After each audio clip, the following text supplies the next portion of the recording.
guys, everybody. Welcome to another episode of The Fast and the Curious. This time, we're not doing a typical episode, we're doing something slightly different. As you can see, we have a very special guest on the passenger seat. So, the concept that we're trying is we want to challenge the stereotype of women not necessarily knowing about automobiles in general. The test is whether my guest here, Annie, would like to drive or is a diva. We want to break the stereotype. If the stereotype holds true or not is what we will be knowing in the next 10 to 15 minutes. So, before I start with the whole questioning, Annie, just tell us a little bit about yourself, about where you come from, what your background is, and that will lead to my very first question about how knowledgeable do you think you are with cars? Okay, interesting. So, all right, my name is Annie and I come from, I don't know, so many places. But to begin with, I think I would just straight away start with my interest in vehicles in general. Came from, 7th standard, I guess. I used to go for my swimming classes, and post that, I would just ask my coach to lend me his bike. Okay. So I can just, learn and go around. It used to be a Splendor back then. Yeah, so I was just learning how to balance it, a two-wheeler, especially something that is a little more powerful than a cycle. So yeah, and that was the only option that I had, or my dad's scooter. So yeah, I used to take it around until one day my dad saw that I'm riding a bike and it's like somebody's he doesn't know. So he just got hold of my coach and blasted him for giving it to me. So he was your swimming coach. Yeah. But then was he teaching you swimming too, or did he rather focus on teaching you how to ride a bike? He was an absolutely amazing swimming coach. I learned swimming very early because of him, because of the way he taught. Okay. So that, and post that, he was also part-time teaching me how to ride a bike also. Right after we finished the swimming lesson. So you were getting 2 lessons for the price of 1. Yeah, that's how I got interested in bikes, and from there I progressed to car because I liked sense of control that it gave me. I can ride a vehicle, I can take it in the direction I want to. But I was, I think, overconfident than I should have been. I should have given more time to learning. It's had some pretty bizarre experiences. Well, that's okay. You may seem that those experiences are bizarre, but then to somebody like me, just knowing the fact that vehicles, even if it is a two-wheeler, even if it is a car for that matter, interests female is unheard of. With the risk of me sounding very sexist here. It is absolutely sexist. How dare you? It is sexist, which is why I want to give the disclaimer that that's the whole challenge of this conversation that we're having. So it is breaking my myth and misconception rather about females not being interested in cars, and you're proving that point correct. That is exactly what is happening. So yeah, I have to give you credit and I have to give you points for that. But I have one question.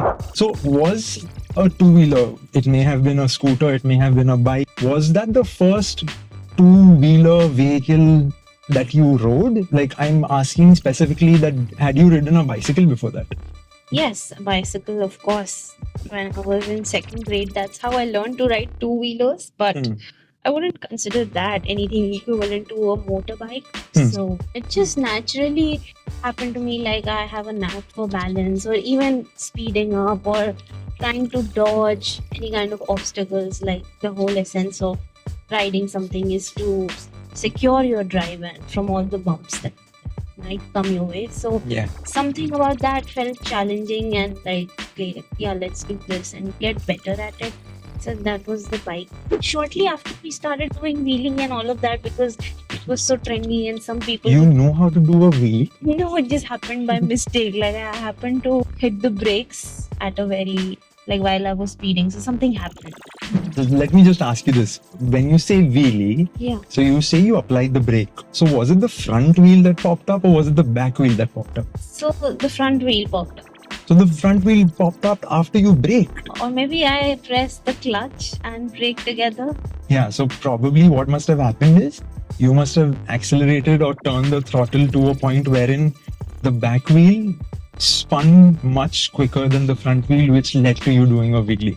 Yeah, like my bike was straight, 90 Huh. degrees up, and we were we were off the bike altogether. But did you land it or did you crash? We did not crash into anything. We just like slipped out of the bike, and the bike was like this, and we had Okay. to. Dude, I have to give you credit because even if it is done by mistake, I have never been able to do a wheelie. What So- it was by mistake. Like this, the whole thing was in the. That Yeah, was a it was delightful mistake you made then, I feel. Yeah, I mean, a fortunate accident. Thank God we did Fortunate not accident. run into anyone. We did not hurt anyone. Were you wearing a helmet or any sort of protection, or was it just like, seeking the thrill of doing it for the sake of doing it? Thrill. So it used to be our colony, and we had empty roads. So I would just take it out. I wouldn't go on the main road, but Hmm. just in the colony routes, we would do that with. Like I would invite people to like just sit, hop on, and we are going for a drive. Be it my mother or my cousin sister, and they Hmm. would be scared. Like we cannot sit behind you because you have some locomotive issue. But that was me being reckless at that moment, not willing to learn or just being a little careful. To the outsider, to especially Indian parents, that is being reckless. That is the tag that you get associated with. But then I think you were just feeding your inner child the adventure and the soul seeking is something that you were trying to fulfill. Like, that is just me thinking out loud, but you may have a different perception altogether about it. Yeah, I mean, it was honestly the thrill of the rush, like Hmm. pressing the accelerator and feeling the engine throttle. And perhaps just, I don't know, being reckless and knowing that, okay, we'll end up fine no matter what. But that was not nice. That was not a nice or calculated thought. See, as long as the fact that you're sitting right beside me, unscathed, unhurt, I think it was totally worth it. But I have had a bad habit of like getting into some sort of race if there are two speeding vehicles. That was because I was beginning to learn. So that also used to happen. Or if there is just an empty road, Hmm. say like from Delhi to Agra, there is this highway where you can just ride at 140, 120, and that Mhm. is not safe. But you just like hit it. There's nothing inside, no other vehicle, no obstruction, and anything could happen. Like your car could roll up in the air. You might end up in a village next to it. But Village, were you like traveling at the speed of sound that you feel you'll end up into a village altogether? there's a village next to the highway. How small or big was that village that you're traveling at such high speed that you'll enter the village? You might just go off the highway, and accidents happen. No, but then the fact that you say riding at 120, 140 so casually, like you're a pro at it, and like it is giving me a complex that by मैंने कुछ नहीं किया है in comparison to the adventures you have. Thoughtless. That happened. Hmm. Me and my cousin brother, we were on a project. We had to drop some. We had to ride back, and we literally had nothing to do except like just speed up. So wait, Place. you said that you and your cousin had to drop a third person. Yeah. So you were three people on a bike and you all were on an empty highway. It was a car. Yeah. Okay. Thank God. I'm like, Not a bike. you're I an would have like, extreme thrill seeker. If it were three people dropping somebody to Agra, crazy. traversing through villages, is extreme. Is extreme. Yeah. Is something I have never heard. I make it sound bizarre, but there is this really nice highway. It's Huh. very green, and you just take that route and you reach Agra in like 45 minutes. But given you're speeding up, so Yeah. that is also the route where the F1 tracks are. The Budh International Circuit. Yeah, Oh. basically that. So Oh, you okay, have okay. that. So there's literally nothing happening on that highway. So Hmm. you just speed up. We came across only one taxi in the Hmm. entire route. So yeah, we sped up. Like, what time of the day was it? Like, was it It the was- middle of the day? Was it like It late was at 3 night? p.m. So 3 p.m. Like, afternoon. seems pretty isolated, this highway, considering there's hardly any vehicles that you're finding in at 3 p.m. in the day.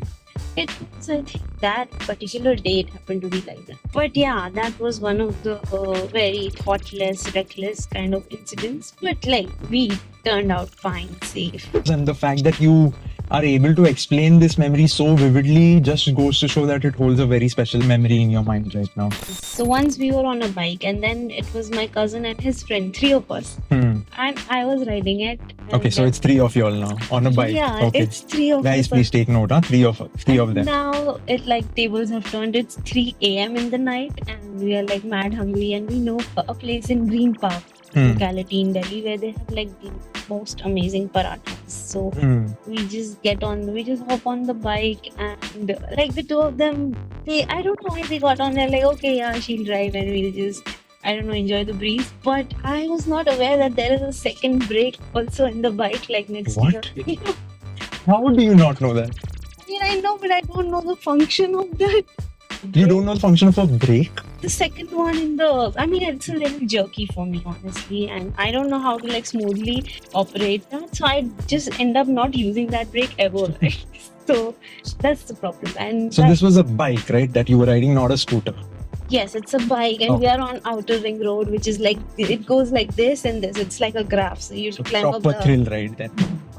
It was a thrilling ride, yes. And the fact that we made it alive to the paratha store, had it, and also came back. And throughout the journey, I was not aware that the second brake is supposed to work also. So they were a little unknown, like, okay. It's so funny that you know it's a second brake. Yeah. I'm sure you know what a brake does, but you still didn't know that what a second brake is supposed to do. It's okay. This is not making it to the final cut. It is up to me. But then anyway, I'm sure the parathas must have been really delicious. You all skimmed through the entire adventure. So my cousin and his friend, they were a little scared. How did we make it or whatever? Okay. Not aware that there is a second brake. And again, I was over speeding a little. So it's after all these incidents that I learned, okay, I need to like really slow down and not risk others' life. But yeah. See, as long as everyone is breathing, is alive and well, you shouldn't be that hard on yourself. I know. I won't be. Like, I have narrowly escaped a lot of some incidents which could have had a bad impact, getting seriously injured and like ending up in a. Because I have run into bikes also. I've been driving four-wheelers, and then there are these lousy bikers who are looking left, driving right. So this guy was just looking at a bird in the sky, and I'm like, can you move? And then I just happened to like little slowly bump into him, gradually bump more, and then he took a somersault and then fell. Why are all your adventures involving wheelies, backflips, somersaults, and God knows what else? Ending up in a village of all places in the middle of a highway in the northern state of India. Like, it's next to that highway, and like if you fall into that after an accident, you get mugged. People rob all your jewelry. my God, there's another layer to the village now. Okay, the story is getting interesting, huh, guys? Rob all your stuff. If you fall in that village, they will not help you. They will not try to like save your life. But how do you know that? Matlab, tera hua hai accident. No, because I know it happened to one of my cousin's friend again, Shiraz Bhai. His family. They were going to Agra. And he was over speeding, and then the car rolled 3-4 times and entered the village next to the highway. Guys, I am going to add the geolocation of this village in the comments. Please check it out, and please inform me about which village this is, because I am intrigued Try not to falling into the traverse past this village. I want to know which village is this and if it even exists in this dimension or not. It does, and you will be marked that all your stuff will be gone. And nobody cares whether you're alive or not, because it's UP, so Okay. Gangland for sure. Gangland stuff. But yeah, I think what you have talked about, what your experience has been, have blown my mind. Usual stuff also happens, but like, what's the point of talking about? Okay, I rode my scooty to office without running into an accident. So that's mundane, but then that's the everyday life, which I think people should get familiar to and not villainize it, because that is majority of our lives. That's good. Please drive safe and reach your office in one piece. Yeah. Yep. Yeah. So like, when it comes to the engineering or manufacturing aspects of a car or a bike, I think I do lack info. That is okay. I would like to know. That is okay, but at least even from a consumer standpoint, I feel you have more information than like 90% of the people out there, 90% of the females out there. So that is commendable for sure. Again, being stereotypical, but then the purpose is we're trying to break it. All right, so let's head on to the next section. We want to make it a little bit more fun and take it up a level. So this section, guys, we're calling it "Explain It to Me As If Though I'm 5." So Annie, I'm going to tell you a simple part of a car, okay? And I want you to explain to me what it does, what it is, and what its function is. Okay? Okay, so very simple. I'm pretty sure you must be knowing the answer to this. What is a spoiler? A spoiler is when you are given out the plot before watching the series. So, Okay, I'll ask you again. What is a spoiler when it comes to cars? so it's that spring which gets utilized once you hit the speed break. How do you hit a speed breaker? You just like go on top of it. Can you give me hints? Is there a lifeline Okay, for so the friend? I'm trying to see if there is a car besides us which has a spoiler, but then I think the first answer that you gave, okay, that is true when it comes to a non-vehicle context. But then a spoiler So is you never like pointed out it had to be related to cars. So you never specified. So okay. Let's answer is correct. take two. Okay, what is a spoiler when it comes to cars? You can't ask the same question again. What is a turbocharger? It just charges your vehicle and you just faster. Okay, Honestly, I close. don't know. Close. This is some part of the engine booster. It is a boost, like the name itself suggests that your car gets a turbo. But then a spoiler is basically a part that you will typically find in the rear of your car, which basically breaks the wind resistance and it creates a sense of downforce for the car so that you can go through higher speeds much more comfortably. There are many other functions, and that's basically what it does. But then, like, I have to give you credit that you did give it an attempt. You, in your context, your definition of spoiler was bang on. So, 100 points for that. Thanks, you're generous. Okay, so This place is still there, Shantili. this place will never go anywhere. So Annie is originally from Lucknow. She is visiting Bombay for a week, and then she's rediscovering Bombay, which is why she just spotted a nice, quaint cafe in the bylanes of Bandra. Discovering Bombay, I'm just traversing the same roads again. Maybe you're just like going back, getting a sense of nostalgia of the time that you had when you spent here. But anyway, we're digressing. I think quickly moving on to the next question, I just want to ask you, you want to build a dream car. Like, how would you describe your dream car? Well, it has to be something that is eco-friendly, doesn't use a lot of fossils because we are running out. Decompose it. You can't just throw that, it's a radioactive shit. Yeah. So there are no scientific ways to decompose it as of now, so it's still not safe. But something, just beyond this run where it doesn't need, maybe it runs on air. I don't know. If it did run on air, then most of the commercial companies would be bankrupt the very next moment. Yeah, they would be for all I care about the environment, so And exactly, at the end of the day, it's your dream car. So you do you. that I think it has to be good leg room Okay. and some sort of height from the ground because you have to dodge so much on the road, and if you're a little lower in terms of elevation, you tend to miss out a perspective, I feel. Especially if you're going for like highway driving or mountain driving, and you might need something that is on elevated basically to a particular. And what color would this car be? So many, it should just be able to change colors. But purple. That's a really nice, unique look I can visualize about the car. Yeah, But then, you can. and would you want to name it? Would you want to give it some name? What about it? Anything? Maybe not. Like you just like this is my car, this is Annie's car. What is it? This is my. Purple Lamborghini. Okay, nice choice. What if it is a Lamborghini which is custom made for you? Would be dream come true. That I would be love to. delightful. Yeah, but given the roads, maybe if I could drive it somewhere on empty highways. So I know one highway which traverses through villages. I think maybe you can drive it there. yeah, on that one at 140 we are speeding. And 140 would be nothing for that Lamborghini. I'm pretty sure it'll just be like maybe the first or the second gear in the lower end of the RPM meter. But yeah, I have to give you like a really good choice. I think purple color is also something that I really like myself. And yeah, I think wishful thinking. But then if the car runs on air, then I think you don't really have to be worried about refueling and recharging your car. I think So I would call it Aero or something just because it runs on air. there you go. You already have the name. So Purple Aero. I think all you just need to do. Oh, that reminds me. Like, are you a fan of the movie Tarzan? Like, not the Disney Tarzan, the Ajay Devgan Tarzan, because that car had life in it. Not sure if I'm a fan, but like I could revisit that movie just for.